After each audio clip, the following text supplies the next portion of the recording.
Mick, as a lifelong supporter of Wolves, I'm sure you've many special memories to cherish. The club pioneered European football in the 50s, broke new ground when participating in the North American League in the 60s. If I can just ask you to give your thoughts on perhaps 11 players who have earned iconic status at the club, and then reveal whether they make your best all-time Wolves 11.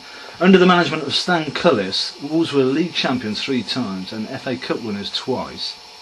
Stan set such high standards which have been nigh on impossible to emulate. Is Stan the boss of your all-time 11, and how would you appraise his considerable contribution?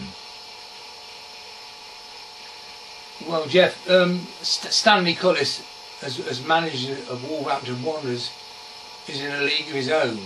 There is no manager we've ever had would ever be in the same class as Stanley Cullis.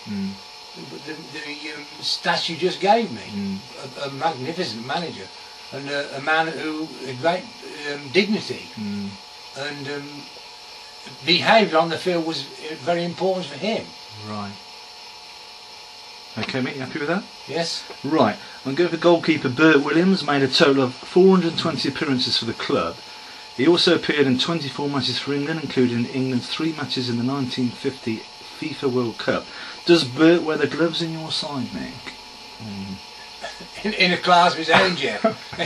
You're talking about the number one man. Yeah. I think he may be still alive at over 80. Really, is he? Yeah. Oh, brilliant. I mean, the only man I would think who could be anywhere near him was Mickey Stoll. And of course the present lad Matt Murray, who appears to be an outstanding young goalkeeper. But Bert, number 1 by miles. Yeah. What was his game about then? Oh, he's agile. They called him the cat. Right. What sort of, in them days, there weren't such, the prerequisite for goalkeepers wasn't about size, was it? No, because Bert wasn't very big. No. Probably 5'11", I would imagine. Today it is a prerequisite, and you've got to be 6'2", 6'3". Actually, not really considered, are you? It obviously is a big advantage because Matt Murray is 6'5". Yeah, I understand that. Yeah. Okay, mate. Following the European Cup match, Barcelona offered Wolves a blank cheque for Ron Flowers. I think you're totally in support of the Spanish club's high opinion of Ron, Mick. Jeff, Ron Flowers, of all the great players I've seen at Molyneux, is my number 1. Yeah. Left half, but he also moved to centre half where he was quite outstanding. Yeah. Ron Flowers, the number 1, Jeff, definitely. But yeah, just a nicer style. Well, he got everything. A presence about him, did he? Had a and I remember, if my memory's correct, Jeff, we played Fulham at Molyneux. We beat them 9-0. We put 9 past a bloke called Macedo, playing left half. Ron played left half, and who was inside right? Jimmy Hill, and Ron snuffed him out like a candle. Yeah. Okay. Derek Parkin holds the record for the most senior appearances by a Wolves player and became the costliest fullback in Britain when he joined Wolves for 80,000 from Huddersfield Town. Mick, does Derek make your team? Derek Parkin is the best fullback who ever played for Wolverhampton Wanderers. But unfortunately, Bill McGarry switched him from right to left back, and in my humble opinion, Jeff, robbed him of an international career. Oh, that's interesting. Was he 2-footed then, was he? He was 2-footed, a bit like Dennis Irwin, but he switched him from right to left back, and in my opinion, a big mistake. And then he had to contend with Ray Wilson, Terry Cooper here, was he kind of competing with them or not? Yes, probably, whether it was the same era, Jeff, not quite certain. But you reckon that he took something away from him?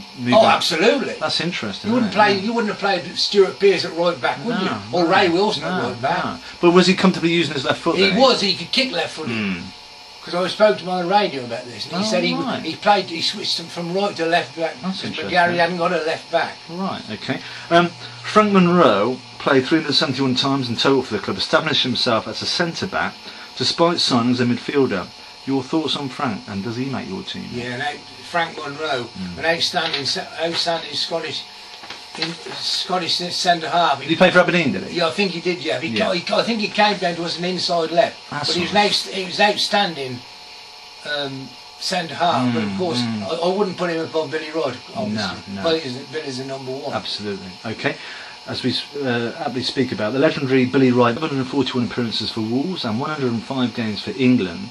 His disciplinary record was second to none, having never been cautioned or sent off by any referee.